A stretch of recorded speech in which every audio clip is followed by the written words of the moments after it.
Hello, hello, welcome back.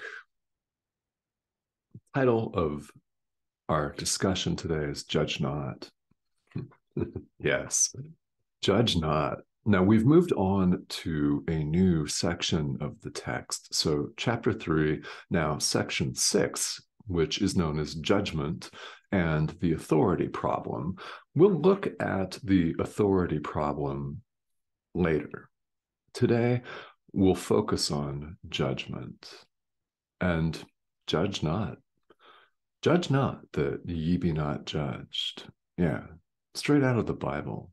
So, why is that even a saying in the first place? And more importantly, what does that mean within the context of this particular thought system, within the context of A Course in Miracles? Well, let's take a look at all of that. Judgment is symbolic. It's from the realm of perception, and we've been looking at perception and knowledge. They're different. Knowledge, we simply know. We simply know who we are. We know God. We know truth. That's beyond all concepts. It's beyond all symbols. It's beyond any definition that we could ever make or have ever made of ourselves, such as man, woman, child, our nationality, our ethnic group, our age, our species, even human being. It's beyond all of that. It's beyond language, anything. That's truth. It's our reality. Now, here in the world, we find ourselves squarely, so it appears, within the realm of perception, where there is always something or someone else apparently out there.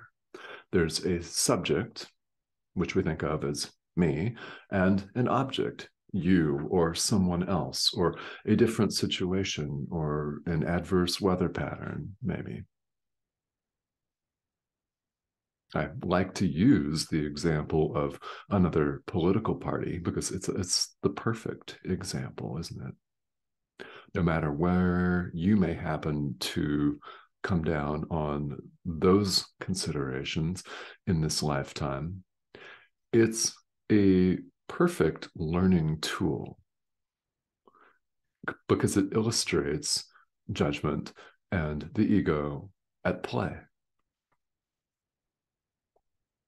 And of course, the ego always plays dirty, doesn't it? So, judgment's part of perception. And what we don't realize while we're doing it, because we habitually do it, we've been conditioned to do it. So, no matter how long you have been practicing this material, you may still find yourself judging. And it's very easy to do. All we do is pick up our phones and scroll our social media feed. We're likely to have a handful of judgmental thoughts right off the bat because we look at someone and we think, well, that's a stupid picture. Why'd they take that picture? And that's a dumb selfie. And how could somebody actually possibly hold this view? What a scumbag. You suck, right?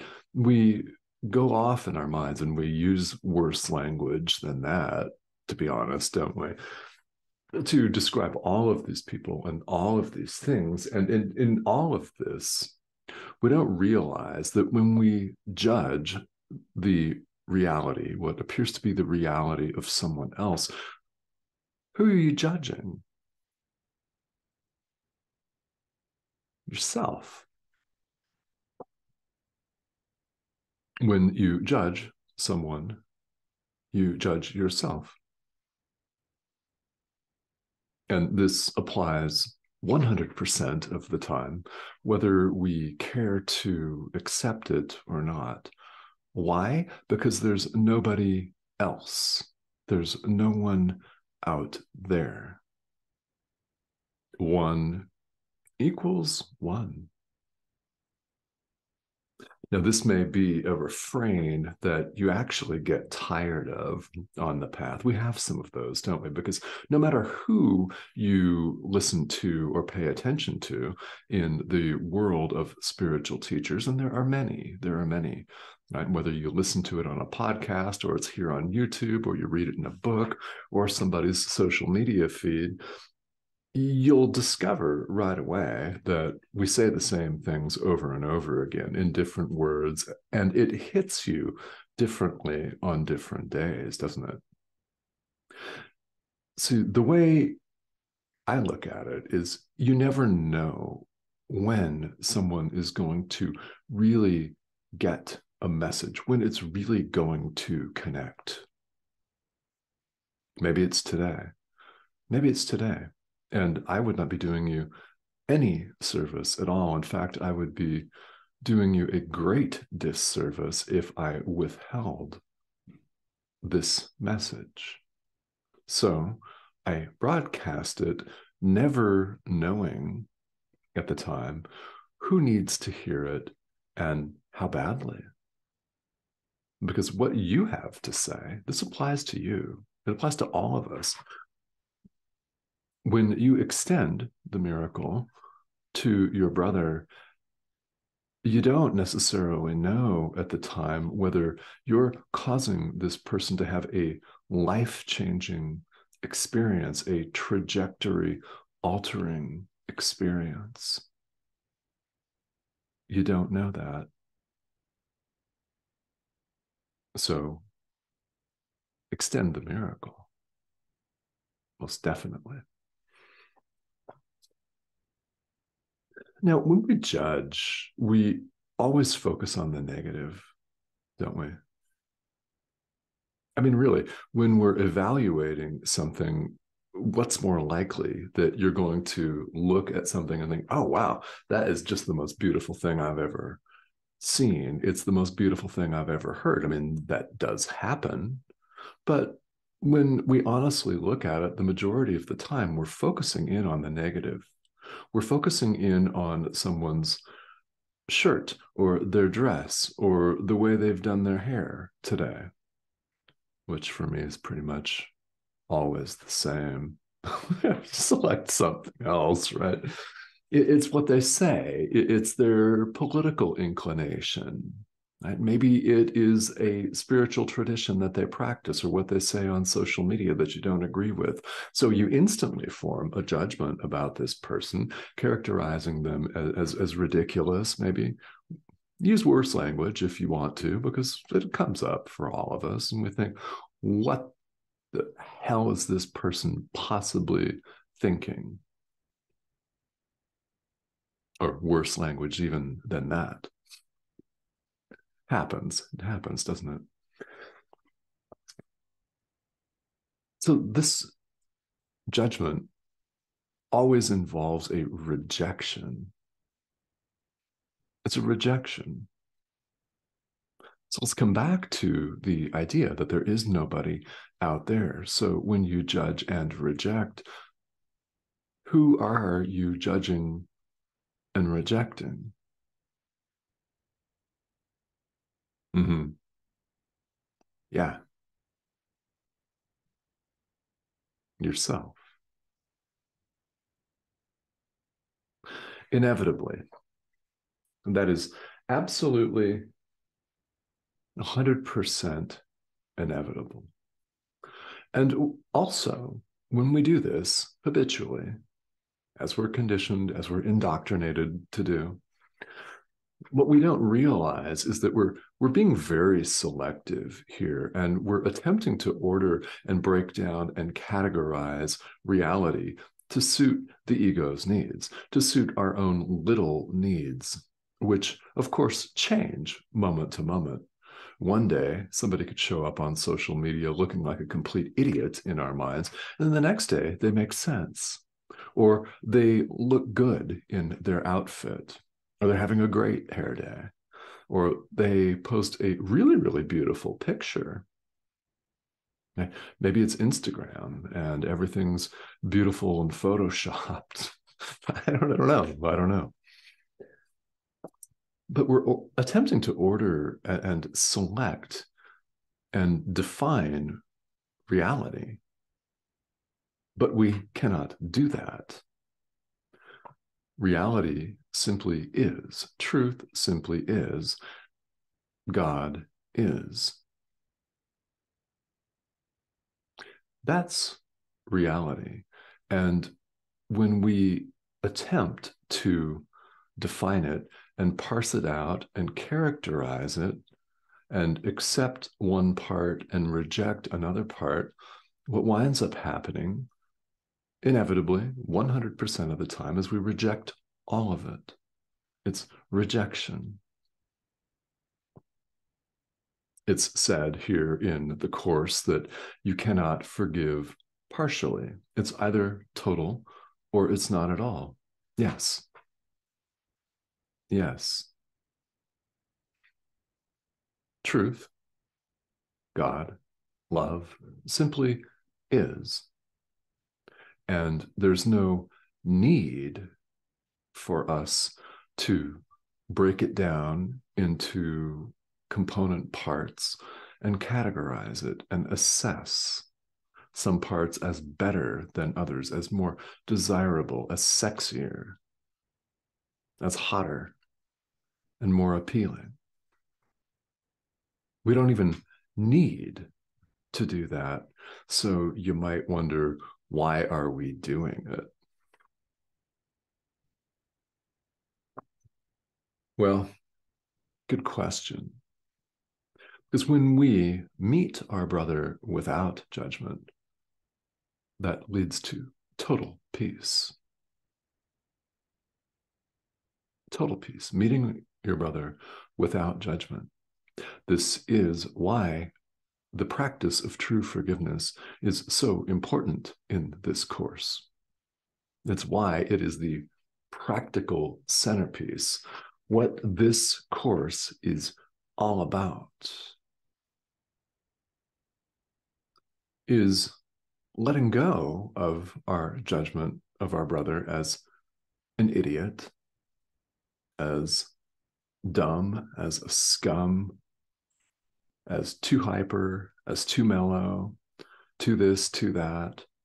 Letting go of all judgments, including the judgment that your brother is separate from you, that he's out there. He's not out there. When we practice true forgiveness, we're acknowledging our oneness, and that our oneness has always been. Therefore, our brother can't have done anything to us because he's never been apart from us. And yes, if you're wondering, that takes practice, takes work. I mean, really, it does. Because we're not used to perceiving in this way. But what's this course about? But learning to clarify our perception. So that's what we do. It's why it's so central. It's why it's so, so very important.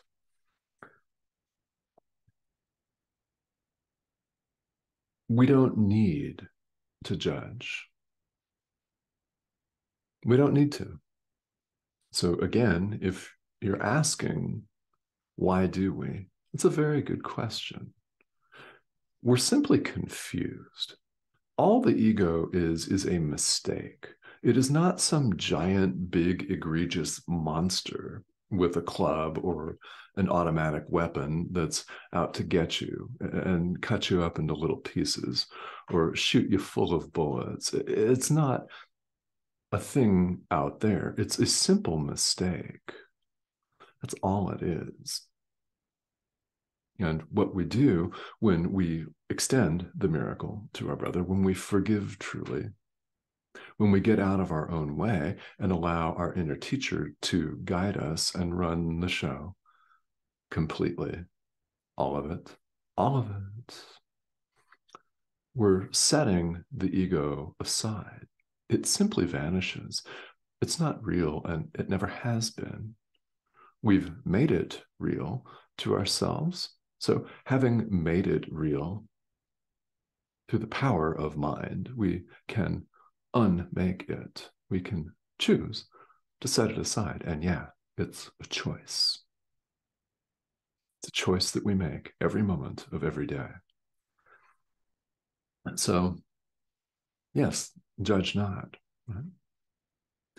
And when you catch yourself judging,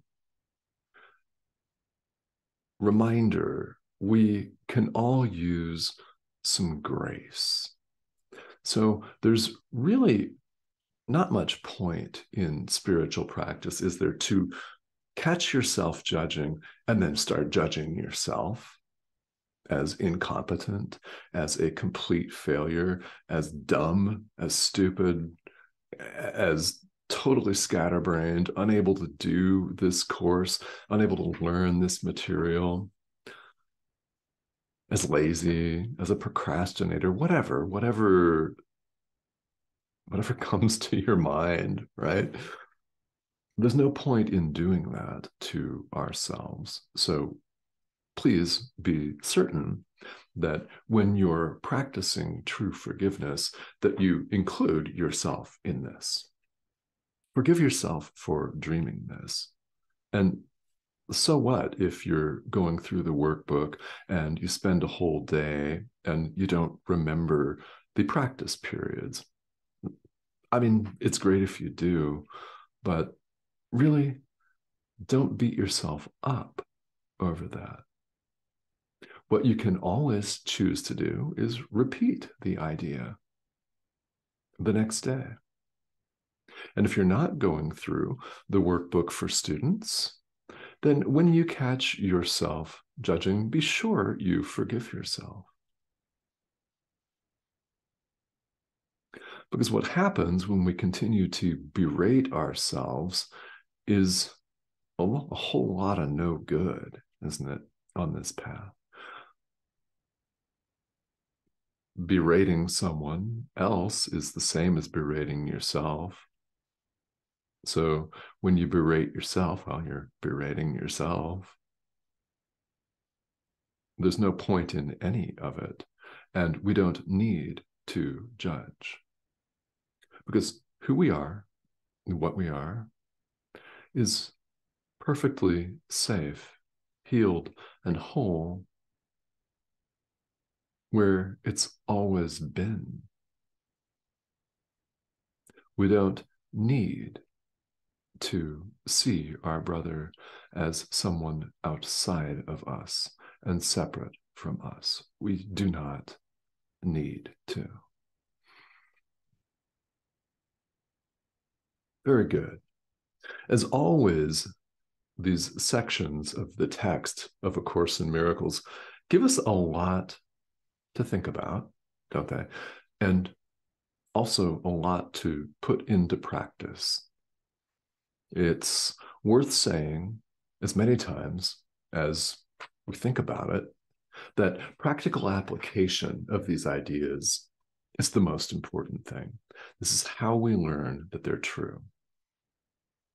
Because you may read it in a book, or you may see it online, you may hear it on YouTube, for example, and it may really resonate with you right away as true.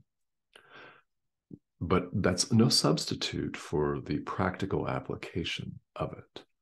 That's what spirituality is all about in any tradition. So, yes, happy practical application to you today. Yeah, happy forgiving of the Son of God,